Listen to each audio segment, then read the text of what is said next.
Hi viewers, welcome to our channel. ప్రస్తుతం మనతో ఉన్నారు హైకోర్టు అడ్వకేట్ అలాగే పొలిటికల్ అనలిస్ట్ హనుమత్ ప్రసాద్ గారు. నమస్తే సార్. నమస్తే అండి.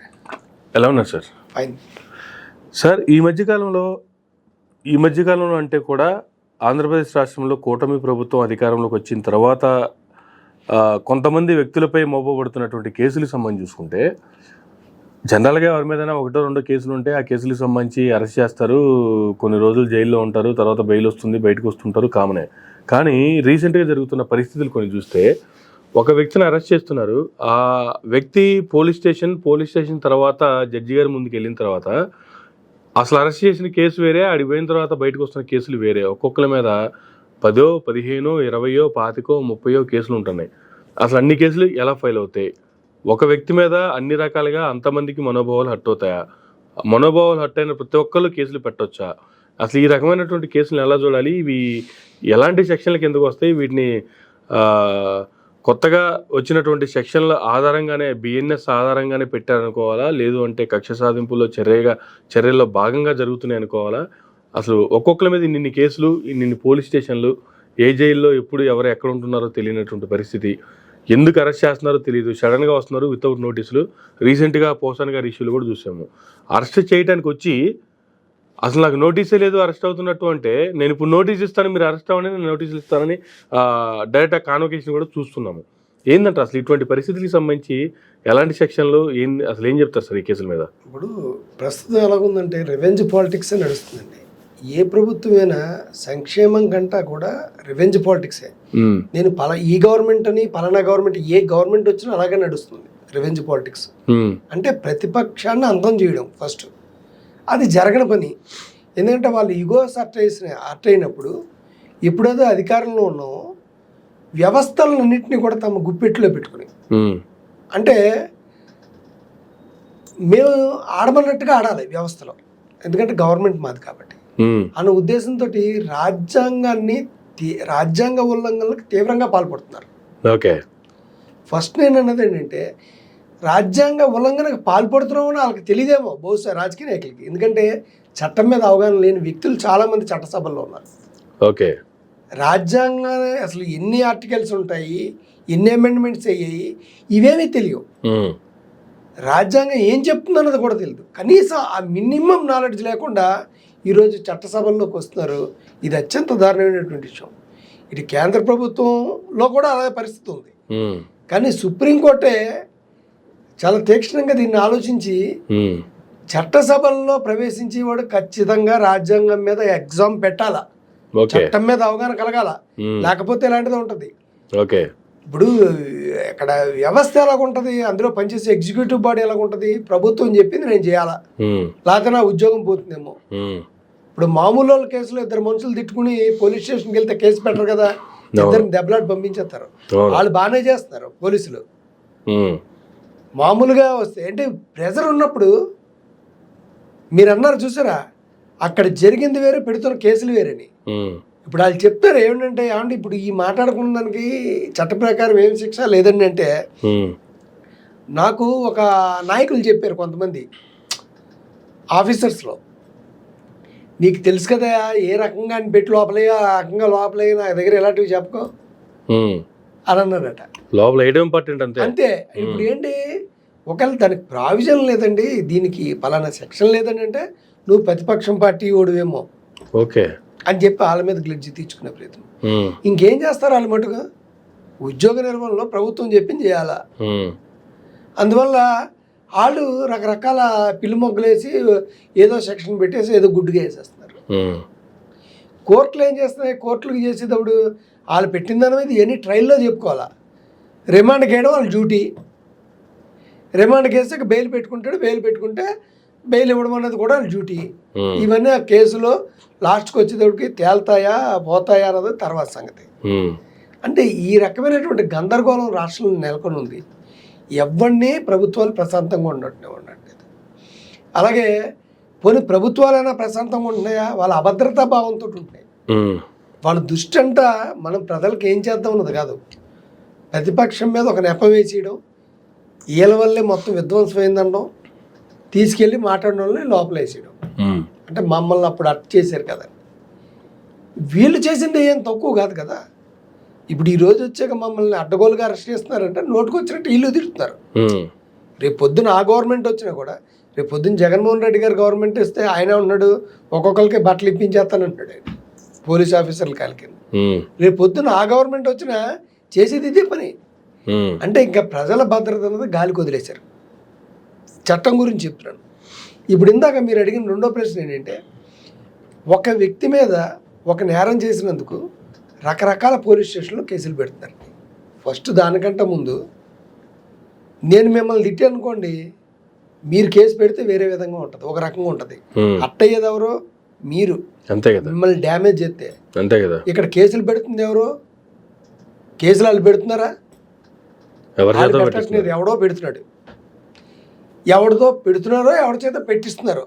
నేను డైరెక్ట్ గా మిమ్మల్ని అంటే కూడా మీరు రియాక్ట్ అవ్వట్లేదు, కానీ నేను మిమ్మల్ని అన్నందుకు ఎవడో మనోభావాలు హట్ అయ్యి, అది కూడా ఎప్పుడో 10 సంవత్సరాల కింద హట్ అయితే వాడు ఇప్పుడు కేసు పెడుతుందంట. ఇప్పుడు అలాగా ఆ కేసుల్లో అసలు డైరెక్ట్గా ఇన్వాల్వ్మెంట్ లేని వ్యక్తి, అసలు సంబంధం లేని వ్యక్తి పోలీస్ స్టేషన్ లో కంప్లైంట్ పెట్టచ్చా? పెడితే నిలబడుతుందా? అసలు పెట్టేనే వెంటనే ఇమీడియట్ గా యాక్షన్ కూడా జరిగిపోతుంది కదా. ఇన్స్ట్రక్షన్ ఇప్పుడు మీరు నేను లేకుండా మీ చేత నేను ప్రొసీడింగ్ చేయించనుకున్న నా పవర్ ఆఫ్ అటార్నో నేను రాయడమో లేకపోతే ఇంకోటో నా బదులుగా చూస్తానో రాయాలా? అట్లీస్ట్ ఇప్పుడు జనరల్ గా నా మీద మీరు కేసు పెట్టారనుకోండి, ఇమీడియట్ గా నాకు పోలీస్ స్టేషన్ నుంచి నాకు కాల్ వస్తుందిగా.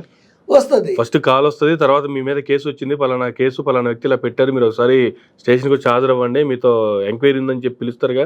ఒకవేళ నేను అందుబాటులో లేకపోతే నెక్స్ట్ మా ఇంటికి కానిస్టేబుల్ని పంపించి ఇన్ఫర్మేషన్ ఇచ్చమంటారు. ఇప్పుడు పవన్ కళ్యాణ్ గారిని తిట్టారు పోసాని కృష్ణకుమారి. పవన్ కళ్యాణ్ గారిని తిట్టడం 100% రాంగ్. ఆయన ఏ రకంగా చెప్పినా ఆ రకంగా మాట్లాడకూడదు ఆయన. ఇప్పుడు దీనికి హర్ట్ అయ్యారు పవన్ కళ్యాణ్ గారు. హర్ట్ అవుతే ఆయన కంప్లైంట్ ఇవ్వాలి. ఇప్పుడు ఆయన తరపున మేము హర్ట్ అయ్యామని కంప్లైంట్ ఇస్తే రేపు పొద్దున ఆయన కోర్టుకు వచ్చి సాక్షి ఎవడు చెప్తాడు? సరే సరే, ఇప్పుడు ఒకవేళ అలాగే హర్ట్ అయ్యారు అనుకుందాం, కానీ ఇప్పుడు హర్ట్ అయ్యి పోలీస్ స్టేషన్లో కేసు పెట్టినటువంటి వ్యక్తి ఇవి ఎక్కడా రాయలేదు. 2015లో మూవీస్కి సంబంధించి నంది అవార్డులు ప్రకటించినప్పుడు నంది అవార్డులో భాగంగా అన్నీ ఒకే కులానికి సంబంధించిన వాళ్ళ యాక్టర్స్కి మాత్రమే అవార్డులు వచ్చాయట. ఈయన కూడా అదే కులానికి సంబంధించిన వ్యక్తి, అందరూ ఒకే కాస్ట్కి సంబంధించి అవార్డులు తీసుకుంటే ఇది పక్కదారి పడుతుంది, కాబట్టి నాకు నంది అవార్డు వద్దు అన్నాడట. అది ఒక కులానికి సంబంధించినట్టుగా ఉందన్నాడని చెప్పి హట్ అయిపోయి ఇప్పుడు ఆయన కేసు పెట్టాడట. ఎక్కడ కూడాను పలానా వ్యక్తిని పలానా అన్నారు కాబట్టి నా మనోభావాలు హట్ అయినాయని చెప్పి కూడా ఆ కంప్లైంట్లో లేదు. ఈవెన్ పోసాని గారిని వదిలేయండి, మొన్న వంశీ గారు అరెస్ట్ అయింది. ఆయన అరెస్ట్ చేసిన ఎందుకు? SC ST అట్రాసిటీ కేసు, ఏదో సాక్షుల్ని బెదిరించారు, కిడ్నాప్ చేశారు, భయపెట్టారు అనేటువంటి పెట్టింది. కానీ వీళ్ళు ఆ కేసుల మీద ఏమైనా పెట్టిన కేసులకు సంబంధించి ఏమైనా మాట్లాడుతున్నారా? అవి ఎక్కడ లేవు.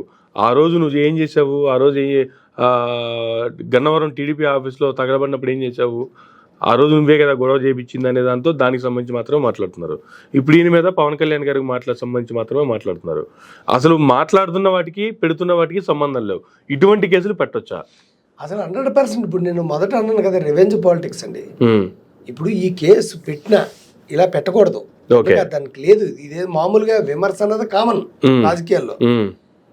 మితిమీరి కానీ దూషించి వ్యక్తిత్వం కానీ చేశారు అనుకోండి, అదేదో 505, 506 అంటే చిన్న కేసులతో పోతుంది అది. కానీ వాళ్ళని ఇబ్బంది పెట్టాలి. దానికి ఏంటంటే 3 సంవత్సరాల లోపల జైలు శిక్ష పడేవాటికి ఖచ్చితంగా ఒక 60 సంవత్సరాలు దాటిన వాళ్ళకి పోతే అసలు అరెస్ట్ చేయకూడదు, నోటీసులు ఇచ్చి వదిలేయాలి. కొత్త చట్టం స్పష్టంగా చెప్తుంది. ఓకే, లేదా నోటీస్ ఇవ్వాలి, వాళ్ళని విచారణ రమ్మనాలి, విచారణలో కనుక్కోవాలి. ఇది అవుతుంది. అసలు అక్కడ పెట్టే కేసులు వేరు. మత విద్వేషాలకు సంబంధించిన కేసులు, కిడ్నాప్లు, సైబర్ వీటికి సంబంధించిన కేసులు, ఇవన్నీ పెడుతున్నారు. అక్కడ జరిగింది వేరు. కానీ కోర్టులో ఏంటంటే కనీసం కొంతకాలమైనా జైల్లో ఉంచాలని నెపం మీద వాళ్ళకి తెలుసు కేసులు నిలబడవని.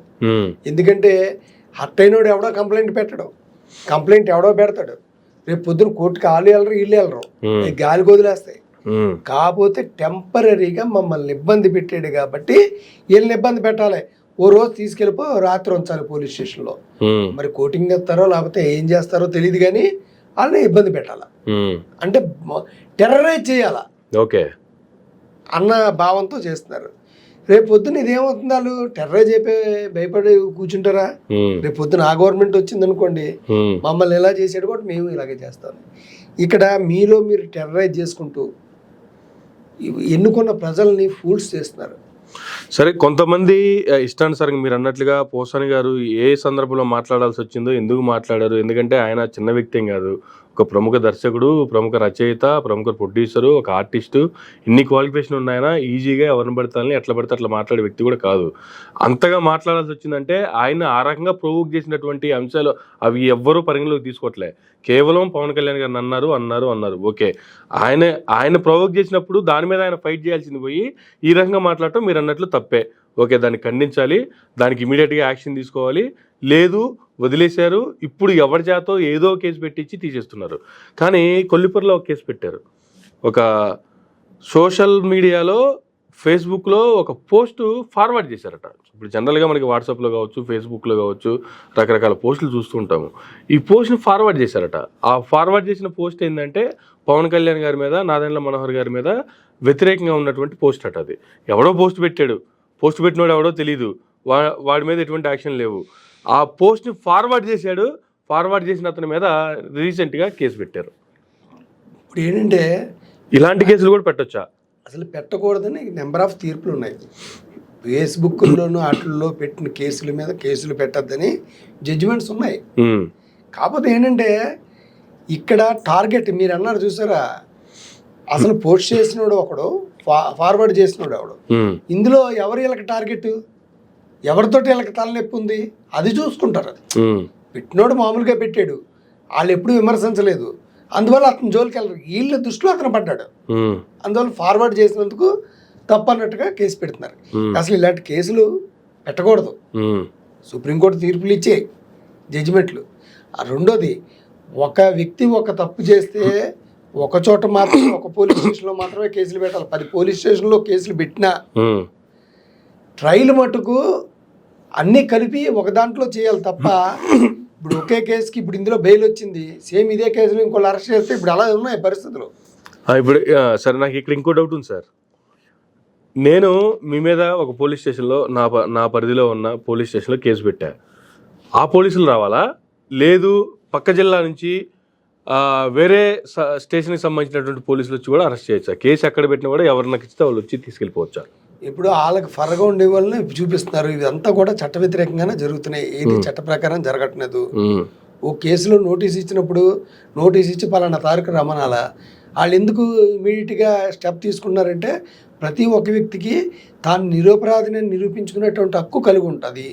అందువల్ల నోటీస్ తీసుకోగానే అతను ఏం చేస్తాడు, బెయిల్కి వెళ్తాడు. వీళ్ళకి తెలుసు, వీళ్ళ ఉద్దేశం ఏంటి, తప్పు చేసాడు కేసు పెట్టదా అంతవరకు ఓకే, అన్ని ఇబ్బంది పెట్టాలా, బెయిల్ తెచ్చుకుంటాడు, బెయిల్ తెచ్చుకుంటే మనకి ఇదేంటి ఇమీడియట్గా లోపలేసేయాలి. అంటే వీళ్ళ మనోభావాలు ఏ రేంజ్లో అట్టయినాయి అనే దాని మీద ఎదుటి వాళ్ళ మీద యాక్షన్ ఉంటుంది అంతే.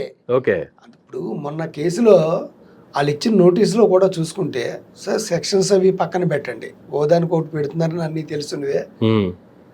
27వ తారీఖు నోటీస్ ఇద్దాం అనుకున్నారు, నోటీస్ ప్రిపేర్ చేసుకున్నారు నేను అనుకునేది, కానీ అవతల నుంచి ఒత్తిడి రావడం వల్ల అక్కడ డేట్ మార్చకుండా వెళ్ళి ఇచ్చేసారు.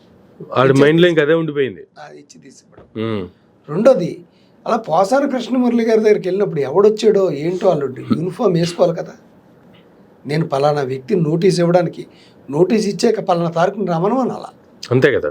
ఇవేమీ లేకుండా వాళ్ళు యూనిఫామ్లో వచ్చి వాళ్ళు ఏమైనా ఇతను కిడ్నాప్ చేయడానికి వచ్చారా, లేకపోతే వేరే వ్యక్తులా, అతను టాబ్లెట్ కూడా వేసుకొని కవ్వలేకుండా అతనికి మాట్లాడడానికి కూడా అవకాశం లేదు. వాస్తవంగా పోలీసులు అయి ఉంటే అటువంటి పరిస్థితి చేస్తారా?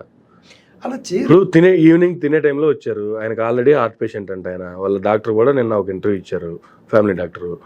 సో అటువంటి పరిస్థితుల్లోనూ ఇతను ఏదో చేయరాని నేరాలు చేసినట్టు, లేకపోతే ఇప్పుడే ఏదో ఇంకా దేశం దాటి వెళ్ళిపోతున్నాడు, ఇంకా అర్జెంట్గా లాకపోతే కుదరదు అన్నట్టుగా, తినడానికి వీల్లేదు, టాబ్లెట్లు వేసుకోవడానికి వీల్లేదు, అవన్నీ మేము చూసుకుంటాము, ఫస్ట్ మీరు అరెస్ట్ అవ్వండి, డ్రెస్ మార్చుకొని వస్తారంటే లోపల పోయి ఏం చేస్తాడని చెప్పి డ్రెస్ మార్చుకుంటుంటే బెడ్రూమ్లో కూడా పోయి కాపలా కాస్తున్నారు. ఈ టెర్రర్ ఇప్పుడు నచ్చకపోతే టెర్రరైజ్ చేయడం. ఇప్పుడు అల్లు అర్జున్ కేసులో కూడా అలాగైంది కదా, అతనికి ఛాన్స్ అని ఇచ్చారు, ఆ బెడ్రూమ్లోకి పోయారు. అవును, ఇప్పుడు నచ్చనోడిని వేటాడడం అనమాట. ఓకే, ఇది ఒక రకమైన వేట. వాళ్ళ చేత తప్పులు చేస్తున్నారు. పోలీసుల చేత. ఓకే. వాళ్ళు మామూలుగా అయిందనుకోండి, ఇది ఏ కేసా, ఇది ఏంటి అంటారు. వాళ్ళని ఫ్రీగా వదిలేయాల. లేకపోతే ఒకవేళ డ్రెస్లో అయినా వస్తే చూసి దూరం నుంచి చూసి పారిపోతాడేమో అనేసి మఫ్టీలో పంపించవచ్చు. వీళ్ళే డైరెక్షన్ ఇస్తుంటారు. అందువల్ల ఏంటంటే మీరు తప్పులు చేయడమే కాకుండా అధికారుల చేత కూడా తప్పులు చేస్తున్నారు. ఇప్పుడు రేపు పొద్దున్న అధికారుల పరిస్థితి ఏంటి? ఆ గవర్నమెంట్ వచ్చాక ఆల్రెడీ ఇబ్బందులు పెడుతున్నారు. ఒక వ్యవస్థను వ్యవస్థ కింద నడపండి. అది పోలీసులకు వదిలేండి, ధర్మంగా కేసులు పెట్టండి. మాకు ఫేవర్గా ఏం చేయొద్దు, వాళ్ళకి అసలు ఫేవర్గా చేయొద్దు. రూల్ ప్రకారం తప్పుంటే కేసు పెట్టి ఆ రకంగా అవుతే ఆ రకంగా చేయండి అని చెప్తే ఓ పద్ధతిగా ఉంటుంది. వ్యవస్థలు అన్నీ శుభ్రంగా ఉంటాయి. బోత్ గవర్నమెంట్స్ కూడా మెసేజ్లు ఫార్వర్డ్ చేస్తే జైల్లో పెట్టేయడం, ఆ గవర్నమెంట్ వస్తే ఆ చేతి ప్రజలకు వదిలేయండి, వాళ్ళు శిక్షిస్తారు. మీరు అన్నారు చూసారా, మిమ్మల్ని టార్గెట్ చేసి మిమ్మల్ని అన్నందుకు ప్రతిఫలంగానే వాళ్ళని ప్రతిపక్షంలో కూర్చోబెట్టారు. ప్రజలు శిక్షించారు కదా, మీరెవరు శిక్షించడానికి? అల్టిమేట్ నిర్ణయం ప్రజలు తీసుకున్నారు. ఇవి నచ్చగా ఆయన అన్ని చేసినా కూడా. ఇప్పుడు మీరు అంతకంటే ఎక్కువగా చేస్తే ప్రజలు మిమ్మల్ని కూడా శిక్షిస్తారు. నేను అంటుంది అది. ఇప్పుడు ప్రజలకు వదిలేండి, శిక్షించడం అనేది ప్రజలు. మళ్ళీ మీరు డబల్ శిక్షించి చేయకండి. మళ్ళీ ఇంకోటి రెండోది, మనం టాపిక్ డైవర్ట్లోకి వెళ్తుంది సార్. ఒక వ్యక్తి చేసిన నేరానికి ఒకసారి మాత్రమే ట్రయల్ జరుగుతుంది, ఒకసారి మాత్రమే శిక్ష పడుతుంది. ఓకే. దాన్ని డబుల్ జియోపరిటీ అంటారు భాషలో. లా టెర్మినాలజీలో డబుల్ జియోపరిటీ. ఆర్టికల్ 20 కింద కాన్స్టిట్యూషన్లో ఉంది. ఒక వ్యక్తి చేసిన నేరానికి అనేక చోట్ల కేసులు పెట్టినా ఒక చోట మాత్రమే ట్రయల్ జరగాల. ఎక్కడ పడితే అక్కడ కేసులు పెట్టడానికి వీల్లేదు స్పష్టంగా చెప్తుంది. సిఆర్పిసి కూడా స్పష్టంగా చెప్తుంది. దీన్ని వదిలేసి మీరు చట్టాన్ని రక్షించవలసినటువంటి మీరు ఇక్కడ కేసులు పెట్టమంటే రేపు పొద్దున సుప్రీంకోర్టు వరకు వెళ్తే అక్కడ తేలుతుంది. కాన్స్టిట్యూషనల్ బెంచ్ ఏదంటే మనకు హైకోర్టు, సుప్రీంకోర్టేనండి. జిల్లా స్థాయి కోర్టులో బెయిల్ పెట్టుకోవడానికే తప్ప రాజ్యాంగపరంగా అది అవునా కాదన్నది ఇక్కడ నిర్ణయాలు తీసుకోరు. అందువల్ల లోకల్ అంతా కూడా ఇక్కడ వీళ్ళు ముందు హైకోర్టుకి వెళ్ళి హైకోర్టు తర్వాత సుప్రీంకోర్టుకి వెళ్ళి తెచ్చుకునే లోపు జరగాల్సింది జరిగిపోతుంది కదా. ప్రతి వాడు ఏం వెళ్ళగలుగుతాడు? అంతే కదా.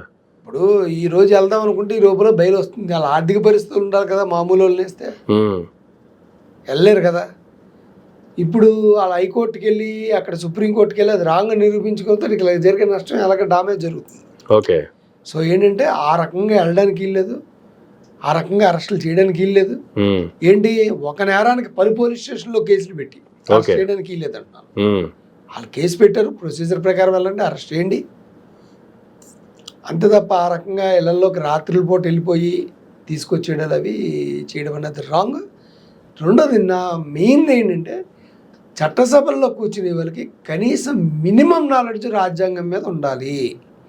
అవగాహన అన్నది వచ్చేకే మినిమం క్వాలిఫికేషన్ కింద పెడితే తప్ప వీళ్ళందరికీ ఎలాగ ఎగ్జామ్స్ పెడుతున్నారు? రాజకీయాల్లో పోటీ చేయాలనుకున్నవాడు సంవత్సరం ముందుగా రాజ్యాంగం మీద చాలా టఫ్గా ఇవ్వాలి పేపర్. అందులో సెలెక్ట్ అయినోడే పోటీ చేయడానికి ఆ కోర్టు నుంచి పేపర్ ఏదో తీసుకోవాలా పాస్ అయ్యడని, అది పెట్టినోడే ఇందులోకి వెళ్ళేలాగా పెట్టాలా. లేకపోతే నేర ప్రవృత్తి ఉన్న వాళ్ళందరూ కూడా రాజకీయాల్లోకి వస్తున్నారు. ఇప్పుడు వీళ్ళు ఎంతమంది తిడుతున్నారు? ఇప్పుడు వాళ్ళని తిట్టినప్పుడు లేవా? వాళ్ళు తిట్టలేదా? పోనీ వీళ్ళు ఆ పనులు చేయటం అంతకంటే దారుణంగా తిడుతున్నారు కదా వాళ్ళని. మరి దాని మీద కేసులు, దాని మీద కంప్లైంట్లు ఇస్తే తీసుకుంటారా? మళ్ళీ వాటి మీద యాక్షన్ జరగాలంటే మళ్ళీ వీళ్ళ అధికారం కోల్పోవాలి, మళ్ళీ వాళ్ళ అధికారంలోకి రావాలి. ఇంక సేమ్ ప్రాసెస్ ఇది. అంతే, సేమ్ ప్రాసెస్. ఇది సమాజానికి మంచిది కాదు. కానీ ఇటువంటి పరిస్థితులు జరుగుతున్నప్పుడు కానీ లేదు పోలీస్ డిపార్ట్మెంట్కి కానీ కోర్టులు ఎటువంటి మార్గదర్శకాలు ఇవ్వవా? లేదంటే కోర్టుకి ఎవరైనా వెళ్తేనే మార్గదర్శకాలు ఇస్తాయా? లేదంటే ఇటువంటి పరిస్థితులకు సంబంధించి ఏం చెప్తారు సార్? అసలు కోర్టులు మార్గదర్శకాలు ఇస్తాయి ఫస్ట్. అది ఎప్పుడు ఇస్తుందని చెప్తాం. పోలీసులు మార్గదర్శకాలు ఇవ్వడానికి సరిపోరు. ఎందుకంటే వాళ్ళ కింద పని చేస్తున్నారు. వాళ్ళు ప్రభుత్వం చెప్పింది చేయడమే వాళ్ళ డ్యూటీ. ఓకే. ఇప్పుడు చట్టం ఇలాగ ఉందనుకో, ప్రభుత్వం చెప్పిందే చట్టం, నేను చెప్పిందే చట్టం చేయంటాడు. ఇప్పుడు ఎవరికాలకి రాజ్యాంగం ఉంది, అసలు రాజ్యాంగం పక్కపోయింది. అవి కోర్టులు చూసుకుంటాయి. కోర్టులను ఎవడు పట్టించుకుంటున్నాడండి? కోర్టు తీర్పులను ఎవడు పట్టించుకుంటున్నాడు? ఓకే. ప్రతి కేసులో కూడా కోర్టులు మార్గదర్శకాలు ఇస్తూనే మీకు ఇప్పుడు జరుగుతుంది. మీరు కోర్టుకి వెళ్ళినప్పుడే మీకు న్యాయం జరుగుతుంది తప్ప కోర్టు తనంతకు తానుగా ఏం చేయదు. ఓకే. నాకు ఇక్కడ అన్యాయం జరిగిందని మీరు వెళ్ళి ఒక కంప్లైంట్ చేసి దాని మీద విచారణ చేస్తేనే మీకు న్యాయమా అన్యాయమా అని తెలుస్తుంది తప్ప ఓకే. కోర్టులు తనంతర తానుగా ప్రతి కేసుని సుమోటోగా తీసుకోదు. మీరు ఎలాగెళ్ళిన వాళ్ళు ఎంతమంది ఉన్నారు? ఓకే. ఎలాగెళ్ళాలో తెలియని వాళ్ళు కూడా చాలా మంది ఉన్నారు. సో ఇదంతా ఒక దీనికి తయారైపోయింది. అందువల్ల పోలీసులు మార్గదర్శకం చేయరు. చేసిన నువ్వు నాకు మార్గదర్శకం చేయడం ఏంటంటారు. అందరూ బూతులు తిట్టుకునేవాళ్ళే. ఏ పార్టీలోనూ తక్కువ నేతలు లేరు బూతులకి. ఒకళ్ళు మించిన వాళ్ళు ఒకళ్ళ కింద ఉన్నారు. ఇప్పుడు వీళ్ళ టర్మ్ వచ్చింది కాబట్టి వీళ్ళకి అవకాశం వచ్చింది కాబట్టి వీళ్ళు చేస్తున్నారు. రేపు పొద్దున్న మాకు కూడా ఒక రోజు ఉంది అంటున్నారు వాళ్ళు. ఆ రోజు వస్తే ఇది ఫైనల్గా ఏంటంటే ట్రబుల్ పడుతుంది అంటే ప్రజలు. ఈ విధానాలకి విజనరీ నుంచి చెప్పుకున్నటువంటి చంద్రబాబు నాయుడు గారు మీ ఖ్యాతి దేశ విదేశాల్లో పేరుపేఖ్యాతలు ఉన్నాయి మీకు. దాన్ని కాపాడుకోండి. దాన్ని దిగజార్చుకునే ప్రయత్నం చేయకండి. నేను అంటుంది ఏంటంటే మీరు ఈ కేంద్ర రాజకీయ నాయకుల్లో కానీ సమకాలీన రాజకీయ నాయకుల్లో మీరు బాగా సీనియర్ మోస్ట్. ఈ నాటి రాజకీయాలు ఎలా దిగజారిపోతున్నాయి మీకు తెలుసు. అలాంటి వ్యక్తిని సరిదిద్దవలసినటువంటి పరిస్థితుల్లో ఉన్న మీరు మీ ప్రభుత్వం కూడా దిగజారుడు రాజకీయాలు చేస్తుంటే కొంచెం ప్రజలు ఆశ్చర్యంగా చూస్తున్నారు. ఎందుకంటే మీ నుంచి మేము ఎక్స్పెక్ట్ చేయలేదు. ఒక మంచి ప్రభుత్వాన్ని మంచి సమసమాజాన్ని ఏర్పాటు చేయాలని చూసుకుంటాం. కానీ కక్షాదింపుకి ప్రతిఫలంగా పంటికి పన్ను కంటికి కన్ను అన్న పద్ధతిలో మీరు వెళ్తే ఆర్థిక విధ్వంసం అది కూడా. ఇప్పుడు మీరు ఏ మాటలైతే అన్నారో ఆర్థిక విధ్వంసం మొత్తం నాశనం చేసాడని కేవలం ఏంటంటే ఆయన టార్గెట్ ఇప్పుడు ప్రతిపక్షాల మీద చేసాడు నా మాట. ఇప్పుడు మీరు చేస్తుందేంటి? మీరు కూడా ఆర్థిక విధ్వంసమే కదా. ఓకే. ఇప్పుడు ఎన్నో చేస్తానని చెప్పి వచ్చారు, నేనేమి చేయలేని చేతులు ఎత్తేసారు. సో దాని గురించి ఎన్నో అప్పులు చేశారు ఏమి ఇవ్వకుండా. దాని గురించి లెక్కలేనా చెప్పగలరా? సో ఇదేంటంటే సేమ్ మీరు కూడా ఒక ఆర్థిక విధ్వంసంగా రాష్ట్రాన్ని చేయకుండా మరింత సుసంపన్నంగా చేసి మన రాష్ట్ర ఖ్యాతిని దశలా కూడా చేయగల సత్తా మీకుంది, చేయగలరు. ఎందుకంటే మీ కంట్రోల్లో కేంద్ర ప్రభుత్వం ఉంది, పక్కన పవన్ కళ్యాణ్ గారు ఉన్నారు. వీటి మీద దృష్టి పెట్టండి అంతే తప్ప మంచి బలం ఉంది మీకు. ఏదో కంగారు పడక్కలేదు. వాళ్ళు ఏమన్నా మా వాళ్ళని 10 మందిని తీసుకుపోతారేమో, ఇంకో 20 మంది ఎమ్మెల్యేని తీసుకుపోతారేమో, ప్రభుత్వం పడిపోతుందేమో, అందువలన ఏదో రకంగా తొక్కియాలన్నదేం లేదు. వాళ్ళు చేసిన నేరాలు ఏమన్నా మీకు దగ్గర ఆధారాలతో సహా ఉంటే ఎంక్వైరీలు చేయించండి, చట్టబద్ధంగా చర్యలు తీసుకోండి, ఆదర్శిస్తారు. తప్ప అంతకు మించి అనైతికంగా రాజకీయాలని కలుషితం చేసి రాజ్యాంగాన్ని కించపరిచి అవమానపరిచే విధంగా ప్రజాస్వామ్యాన్ని హత్య చేయకండి అని చెప్పి నేను కోరుకుంటున్నాను. రైట్ సార్, థ్యాంక్ యూ అండి, thank you very much sir. ఇదండి రాష్ట్రంలో జరుగుతున్నటువంటి పరిస్థితులకు సంబంధించి, వ్యక్తులపై నమోదవుతున్న కేసులకు సంబంధించి అడ్వకేట్ హనుమత్ ప్రసాద్ గారు ఇచ్చినటువంటి వివరణ. ఇది నాటి ఇంటర్వ్యూ. మరొక ఇంటర్వ్యూలో మళ్ళీ కలుద్దాం. చూస్తూనే ఉండండి మైరా మీడియా.